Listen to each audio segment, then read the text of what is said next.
I am Jessica Dugas, the creator of the Breakthrough Show Network, and we are basically a collection of social broadcasts focused on personal and spiritual development that kind of has a little bit of a story behind it. I have a little bit of a talk prepared for you guys today that I would love to share.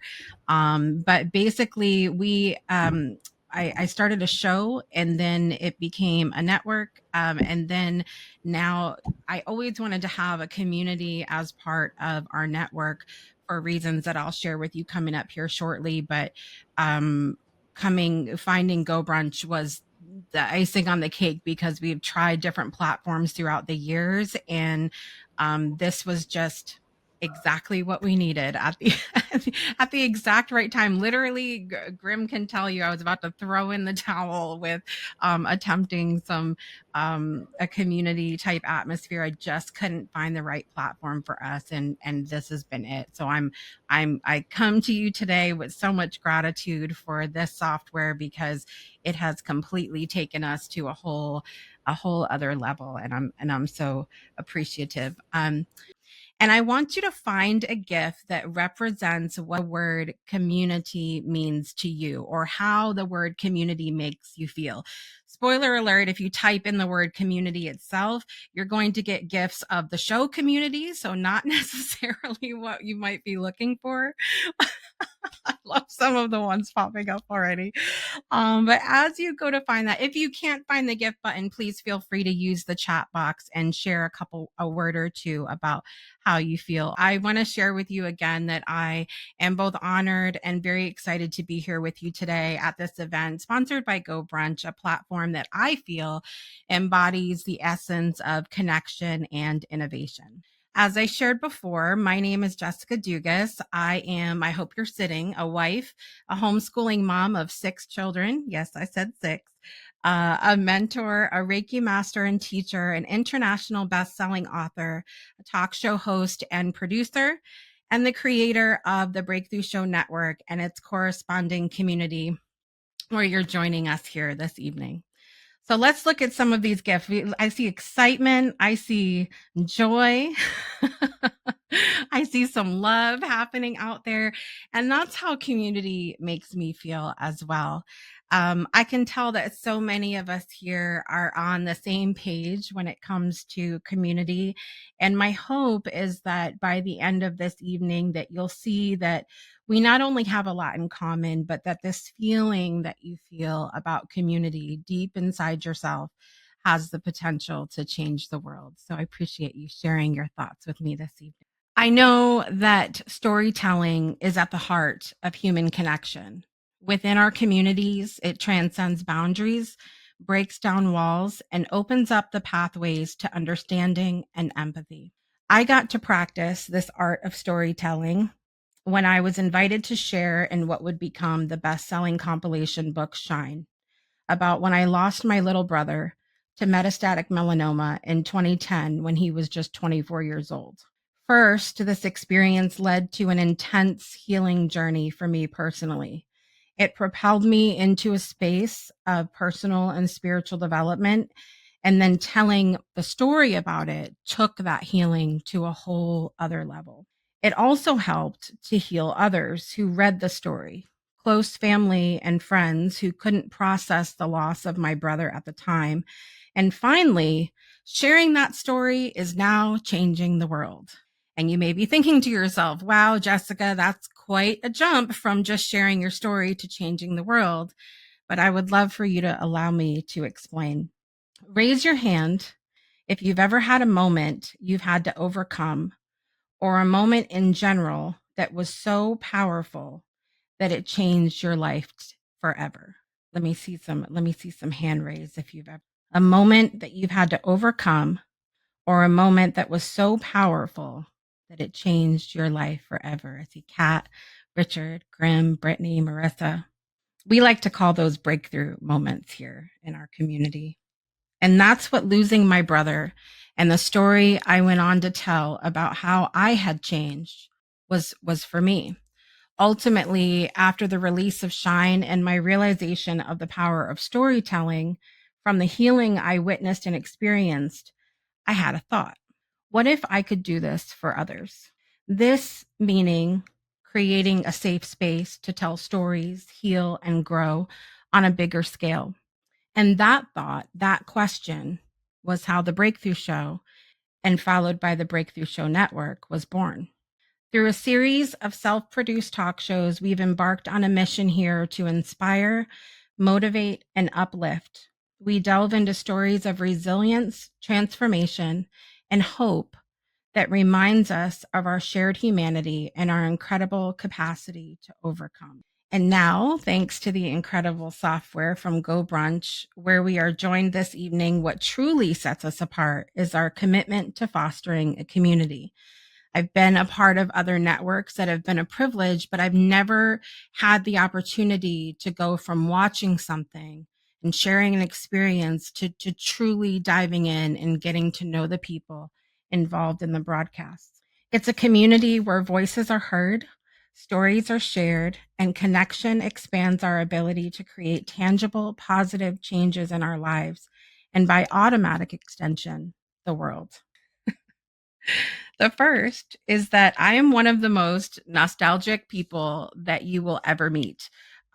Just a couple weeks ago, I went to 90s Con, got to hug James Vanderbeek, any Dawson's Creek fans out there, among other things.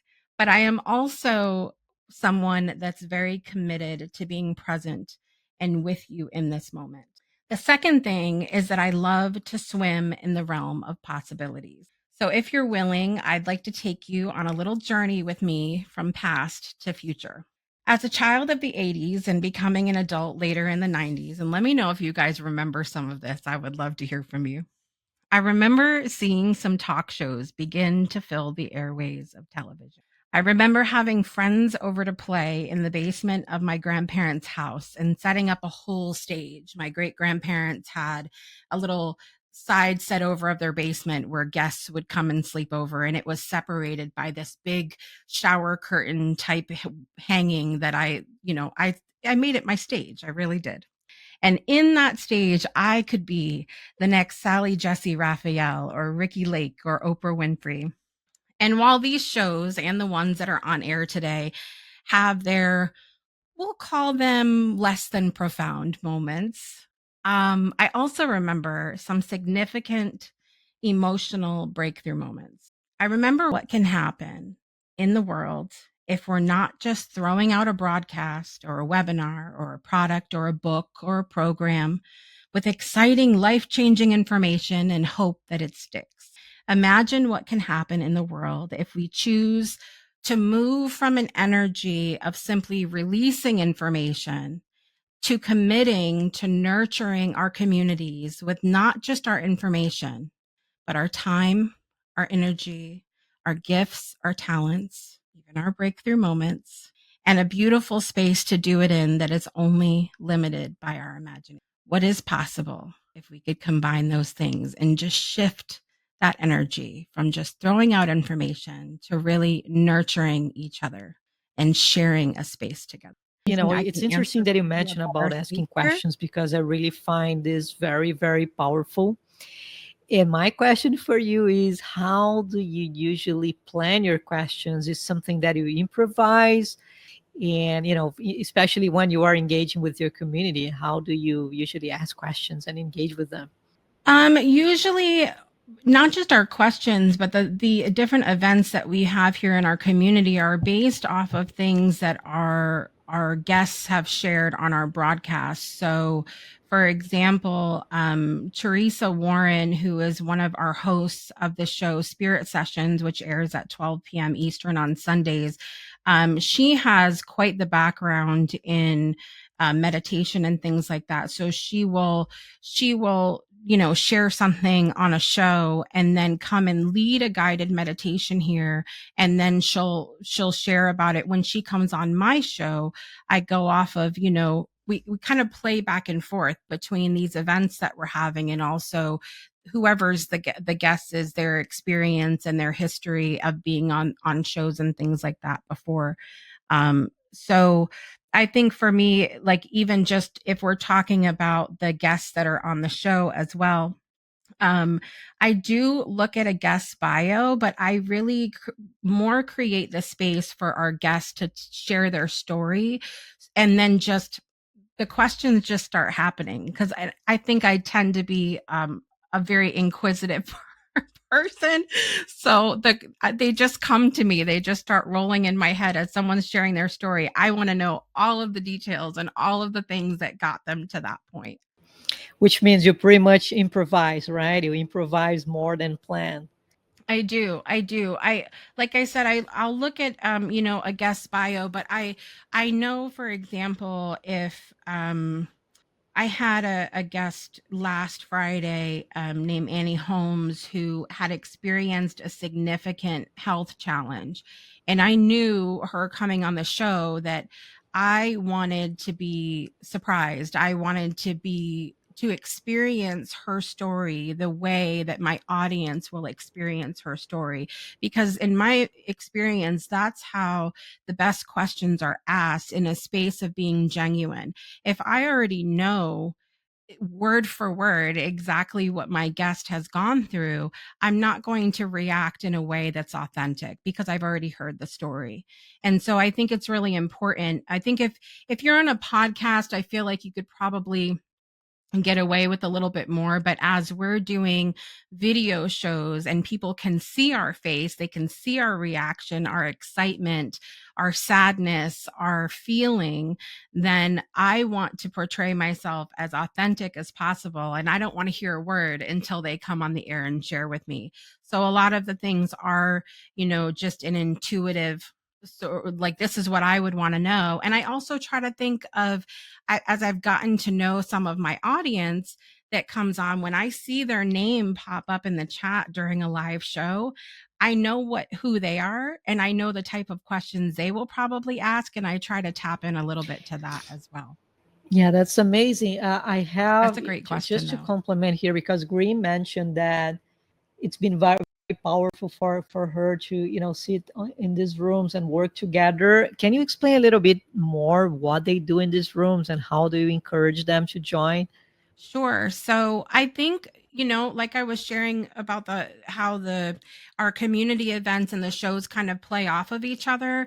Usually at the end of every event, I share about what shows are coming up. And at the end of each show, I share about events that are happening in our community. So it's really nice that those two things kind of play off of each other, in addition to, of course, word of mouth advertising and sharing on social media and things like that. But some of the events that we have here tie into, um, like I said, some of the shows that we're having. So Teresa talks a lot about meditation on her show. So she hosts guided meditations in our meditation room here. We have Miss Brittany, who's down here in the audience today, who's an artist and has been on several of our shows now. She's a VIP, we like to call her. She also moderates our spaces for us on YouTube. Um, but she is an artist, and so she will host craft circles in our artist studios. And we've had Kat, who's also in our audience this evening, is a poet, and she hosts poetry readings. In fact, there's one coming up Wednesday night in our outdoor stage room. So this space is used as a way to go to the next level, to enhance the relationships between our hosts on our shows and our audience, as a way to sort of bridge that gap, that we're not just someone talking at you on a screen, where we can be your friend, we can be your coach, we can be a community together and learn from each other, which is a beautiful thing that I think we've never been able to do before, and it's happening. So I'm excited about it. Jean had a question as well down below. Is this the auditorium you use for your sessions? What positive and negative feedback have you received regarding the current GoBrunch interface? So I have received literally probably 95% positive feedback, which is why I'm so excited about this platform. We have tried this type of community that I've been wanting to have, bridging that gap between our shows and community events. We have tried so many other social platforms, and nothing was working. I either had pushback about they didn't want to learn a new platform, they didn't want to download another app, um, they didn't understand where to go. I have a lot of we really span a lot of generations with our audience, and some of us are more technically inclined than others, which is fine. But I want to spend my time nurturing the relationships and not, necessarily being like, let's spend 3 hours figuring out how to learn a new platform. And so this really made it easy enough. And then with the ability to embed GoBrunch within our website, which is how you're viewing it here today, which special thank you to my friend Grim down there below, who is my tech guru from the beginning. um, with the ability to do that, it lets everything be in house, which makes it really simple because I'm sending people to the same websites that I'm already sending them to. For my tech challenge people, it's a win, win, win, win, win, like all the way across the board. The other part of your question, excuse me while I scroll back here. Um, so I'm not sure what you mean for, is this what I use for sessions? So at the top of the page, you'll see a link that says explore the community. If you click on that, you'll see all of our different spaces here. Depending on what we're hosting, depends on where you are. Now, for me, up until this point, for things like get togethers, a lot of times we would use something like Zoom.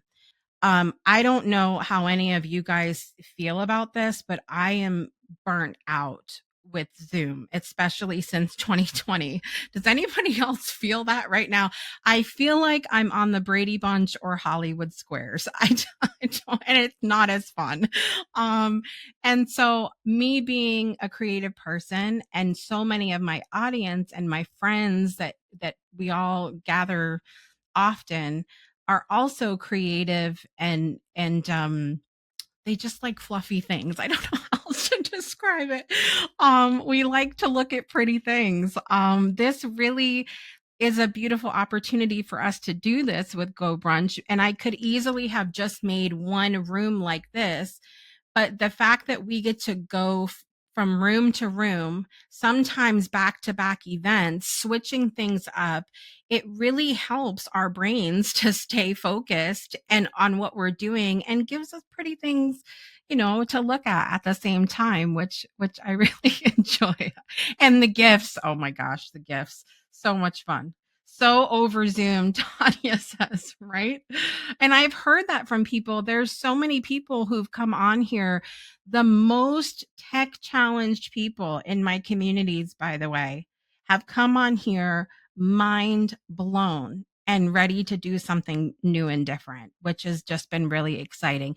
And it gives me the opportunity, so you can see under office spaces, some of my hosts on the Breakthrough Show Network, when they have a show with me, they have the ability to have their own office on here, which is really nice to meet with potential guests for their shows and things like that in a pretty space.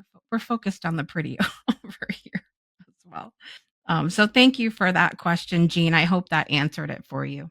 So the donate button is as a thank you for anybody that's attending our events and feel led. Most of our events here are free events for our community.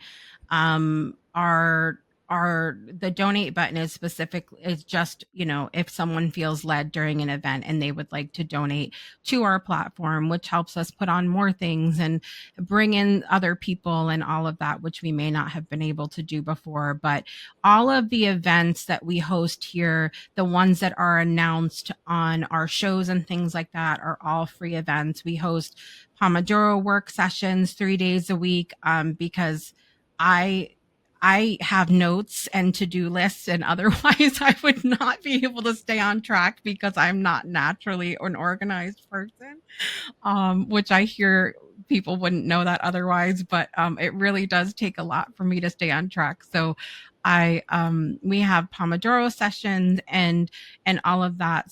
And unfortunately, one of my dear friends who started out as just a guest on the show, and we became very good friends, um, she had a heart attack suddenly and passed the next week. And I couldn't have, and this was all very recently. The timing of finding GoBrunch was, when I tell you it was something, it was something. Um, we had the best intentions of meeting up one day, and we weren't promised that. That's not something that we're guaranteed in this life. And I wish that before she passed, we had a space like this to make it at least feel like we were sort of together on the same couch or in the same room together, instead of these cold, Hollywood squares that we go on. And I think that in a world where we do have those best intentions, that this is the next best thing. Um, instead of, and it really makes you feel like you're there. Done with the space. You have made all kinds of beautiful rooms. I love the way they all link together. I love the way that you have an event calendar up there so everybody can see what's going on. I think it's great. Thank you. I appreciate it. And like I said, I couldn't have done without Grimm's help and getting things set up on the website portion, because GoBrunch is great on its own. And we just wanted to make things really easy for, like I said, some of my more tech challenged friends who needed everything in one place, including our host directory and our events and all of that. So when she helped me to do the embed in the website, it really took things to the next level for me. I appreciate the invitation to share and also be a part of your community. And I've been to a couple of the other events, and I'm so blown away by what everybody is doing, and I just it makes me, I get emotional. I get emotional because I think so many of us just want to see a better world for ourselves, for our children, for everyone.